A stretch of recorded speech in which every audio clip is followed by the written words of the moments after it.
Good morning. மற்றொரு மகிழ்ச்சியான இந்த காலை சமயத்தில் பாரத தேசத்தில் இருந்தால், ஒருவேளை நீங்கள் வெளிநாடுகளில் இருந்தால் இது காலையோ மதியமோ அல்லது சாயங்காலமோ தெரியாது.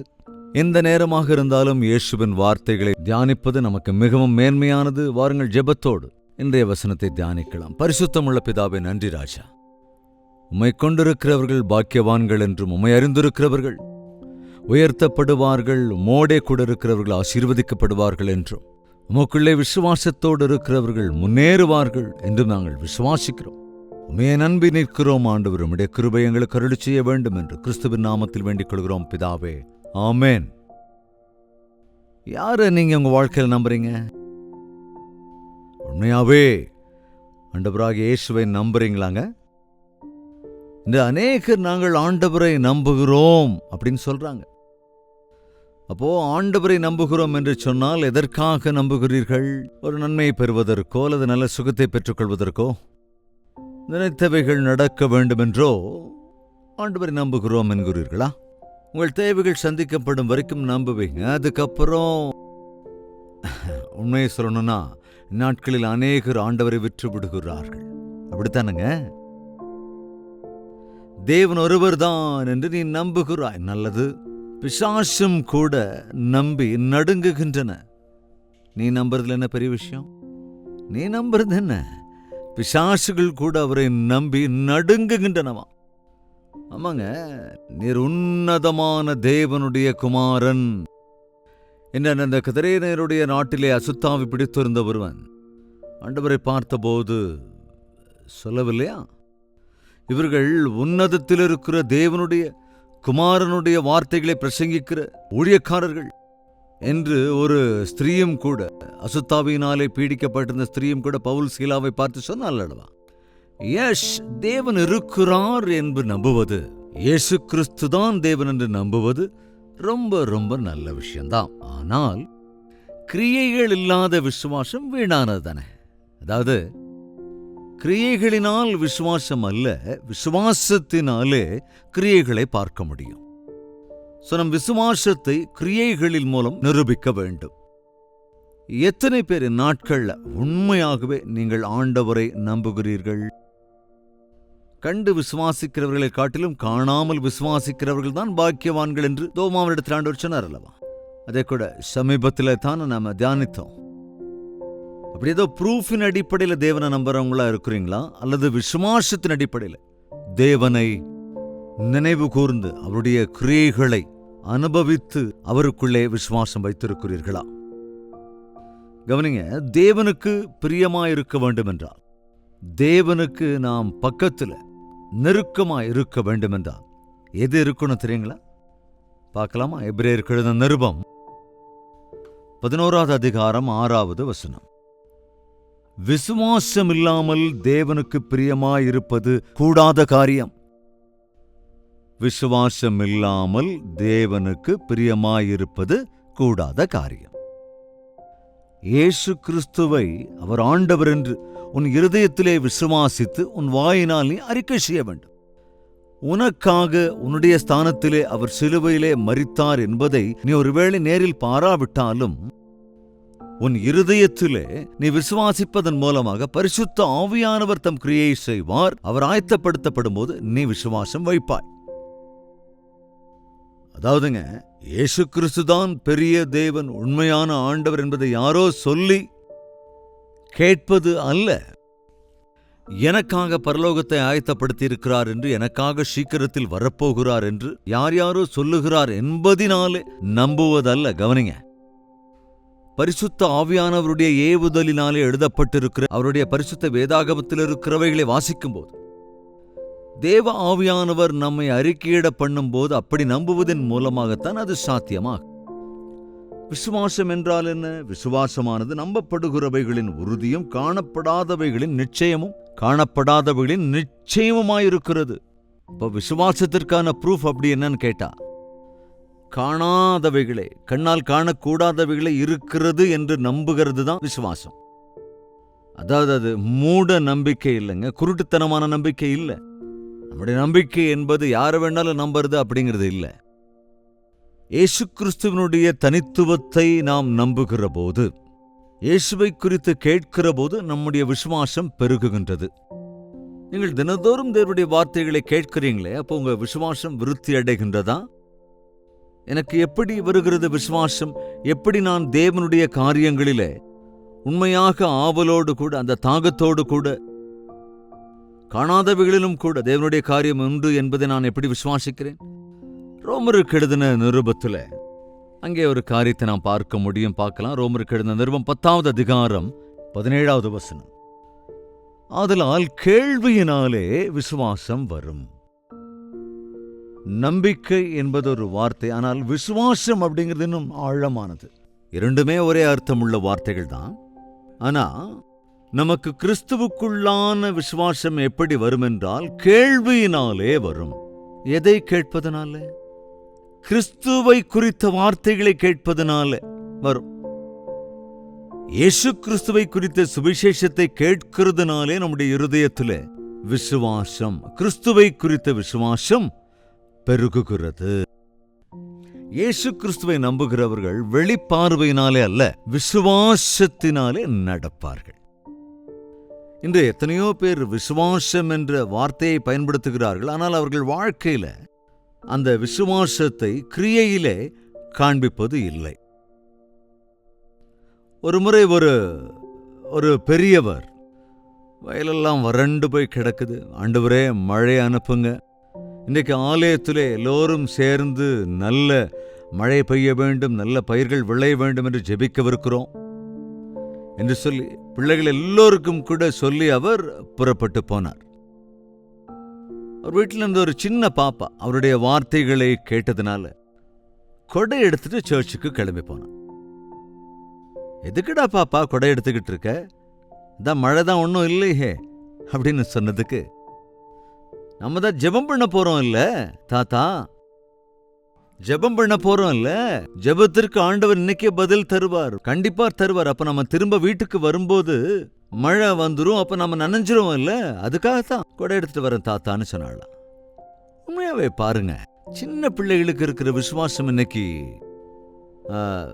விஞ்ஞானம் பெருகுகிறதுனால விசுவாசம் குறைந்து போய் கொண்டிருக்கிறது. அதனால எல்லாம் தெரியும் அப்படின்னு சொல்றவன் இன்னைக்கு விசுவாசத்தை பயன்படுத்துறதே கிடையாது.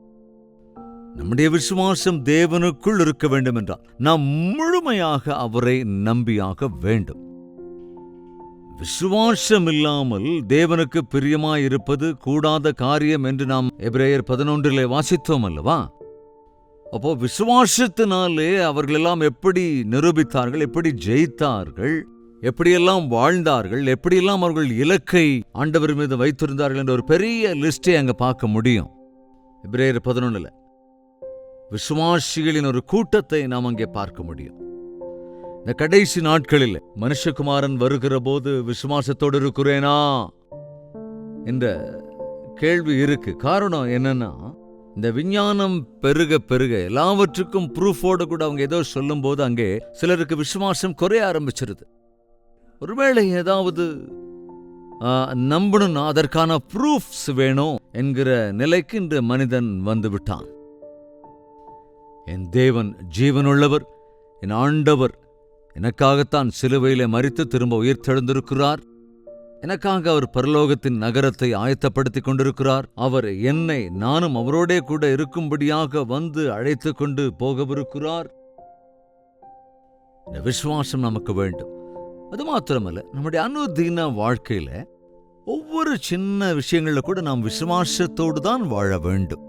அது நம்ம இன்னைக்கு விசித்திரன்னா, மனிதன் எல்லாத்தையும் நம்புவான் அந்த உலகத்தில், ஆனால் தேவனுடைய காரியம் வரும்போது மட்டும் ப்ரூஃப்ஸ் கேட்கிறான்.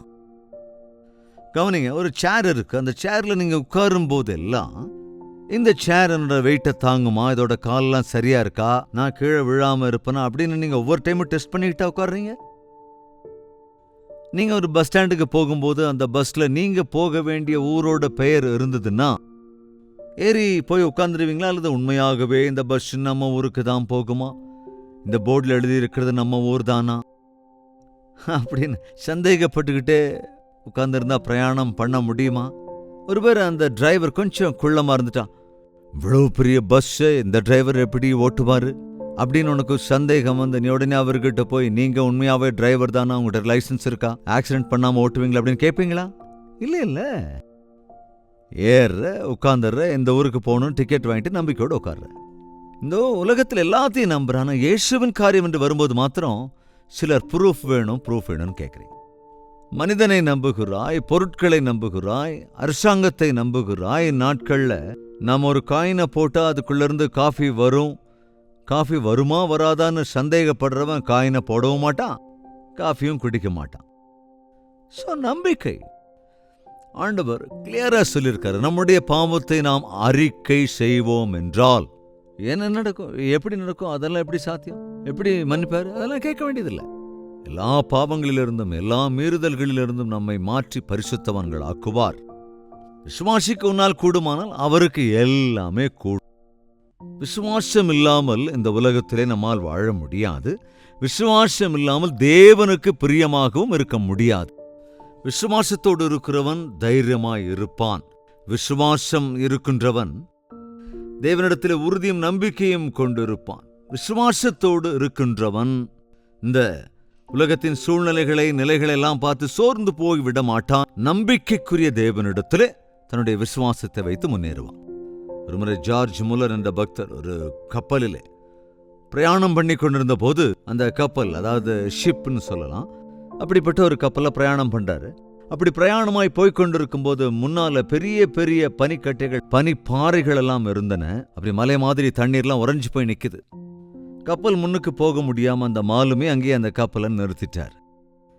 ஒரு சொன்னாரா, ஐயோ நாளைக்கு காலையில குறிப்பிட்ட இடத்துல நான் தேவனுடைய செய்தியை கொடுத்தாகணுமே, எதுக்காக திடீர்னு நிறுத்திட்டீங்கன்னு கேட்டதுக்கு, வேற ஒண்ணுல பனி அங்க தடுக்குது, முன்னால கொஞ்சம் கூட நகர முடியாது, கப்பல் போகவே முடியாது என்று சொன்னபோது என் தேவன் எனக்கு சொல்லிவிட்டார், அந்த ஊரிலே நாளைக்கு காலையில நான் பிரசங்கம் பண்ணி ஆகணும். சோ ராத்திரி பிரயாணம் நடந்தே ஆகணும்.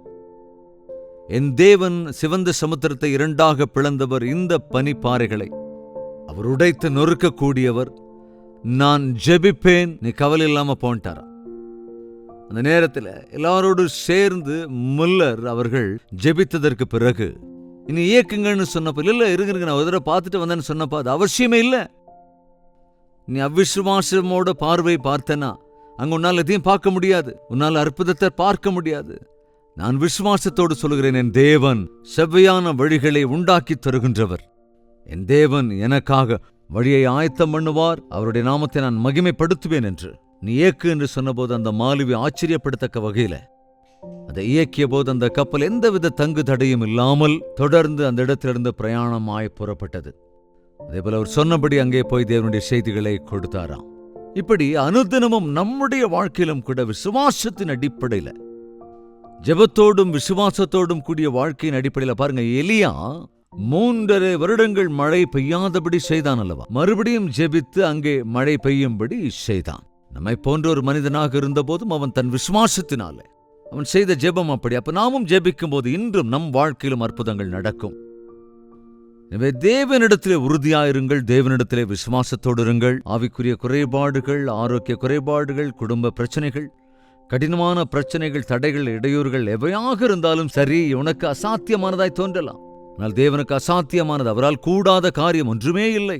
என் தேவன் நம்பிக்கைக்குரியவர், என் விண்ணப்பத்தை கேட்கிறவர் என்ற விசுவாசத்தோடு நீங்க ஜெபம் பண்ணி பாருங்க, அற்புதங்களை உங்கள் வாழ்க்கையிலே காண்பீர்கள். அது மாத்திரமல்ல, விசுவாசம் இல்லாமல் தேவனுக்கு பிரியமாயிருக்க முடியாது என்பதையும் உணர்ந்து கொள்ள வேண்டும். தேவனிடத்தில் சேருகிறவன் அவர் உண்டென்றும், அவர் தம்மை தேடுகிறவர்களுக்கு பலன் அளிக்கிறவர் என்றும் விசுவாசிக்க வேண்டும். எனவே தேவனிடத்தில் வருகிற போதெல்லாம் என் தேவன் இருக்கிறார், நான் கேட்பவைகளுக்கான பலனை அருளுவார் என்ற விசுவாசத்தோடு கூட நீங்கள் ஜெபிப்பீர்கள் என்றால் பதிலை பெற்றுக்கொள்வீர்கள். ஜெபிக்கலாமா? பரிசுத்தமும் அன்பும் நிறைந்த பிதாவே, இந்த கடைசி நாட்களிலே விசுவாசம் இல்லாத கூட்டத்தினருக்கு மத்தியிலே நாங்கள் வாழ்கிற வேளையில, அவிசுவாசிகளுக்கு மத்தியிலே நாங்கள் இருக்கிற வேளையில, கிறிஸ்து இயேசுவை குறித்த வார்த்தைகளை தியானிக்கிறதற்கும், சுவிசேஷத்தை கேட்கிறதற்கும், பரிசுத்த ஆவியானவருடைய வார்த்தைகளை கேட்டு விசுவாசத்தை பெற்றுக்கொண்டு இந்த கடைசி நாட்களிலே ஆண்டவரே எங்கள் விசுவாசத்தில் நிலைநிற்க கிருபை அருள வேண்டும் என்றும், எங்களுக்காக எல்லாவற்றையும் செய்திருக்கிற தேவன் எங்களை கைவிட மாட்டார், எங்களை விட்டு விலகவும் மாட்டார் என்று அனுதினமும் எங்களுக்கு தேவையான ஆகாரத்தை, எங்கள் தேவைகள் எல்லாவற்றையும் சந்திக்கிற தேவன் என்று நான் நம்பி விசுவாசத்தோடு எங்கள் வாழ்க்கையிலே முன்னேறுவதற்கு இந்த பயங்கரமான பிரச்சனைகளோடு இருக்கிற உலகத்திலே போராட்டங்களுக்கு மத்தியிலேயும் கூட உம்முடைய சாட்சிகளாய் உம்முடைய விசுவாசத்தின் அடிப்படையில் வாழ்ந்து ஜெயிப்பதற்கு கிருபையருள வேண்டும் என்று கிறிஸ்துவின் நாமத்தில் வேண்டிக் கொள்கிறோம் பிதாவே, ஆமென். நம்முடைய கர்த்தராகிய இயேசு கிறிஸ்துவினுடைய கிருபையும் பிதாவாகிய தேவனுடைய அன்பும் பரிசுத்தாவின் அந்யோன்ய ஐக்கியமும் சந்தோஷமும் சமாதானம் நம் அனைவரோடும் இன்றுமென்றும் சதா காலங்களிலும் தங்கி தரித்திருப்பதாக, ஆமென். தேவனுக்கு ஸ்தோத்திரம். உங்கள் ஜெப தேவைகளை 8939801234 என்ற நம்பருக்கு ஒரு டெக்ஸ்ட் அல்லது வாய்ஸ் மெசேஜ் மூலமாக வாட்ஸ்அப்பில் அனுப்பி தெரிவியுங்கள். நாங்கள் ஜெபிக்கிறோம். டாக்டர் ஜெயபால் யூடியூப் சேனலை சப்ஸ்கிரைப் செய்து கொள்ளாமல் இருந்தால் சப்ஸ்கிரைப் செய்து கொள்ளுங்கள். அதோடு லைக் செய்து ஷேர் செய்து உங்கள் பெயர் விவரங்களை கமெண்ட் செக்ஷனில் டைப் செய்வதை மறந்து விடாதீர்கள். டெய்லி சொல்லிட்டு இருக்கோம்ல, தயவு செய்து ஃபாலோ பண்ணுங்க. தேவனுக்கு சித்தமானால் நாளை இதே அனுதின தியானத்தில் மீண்டும் சந்திக்கலாம். அது வரைக்கும் தேவனுடைய மகா கிருபை உங்களுக்கு துணையாயிருப்பதாக.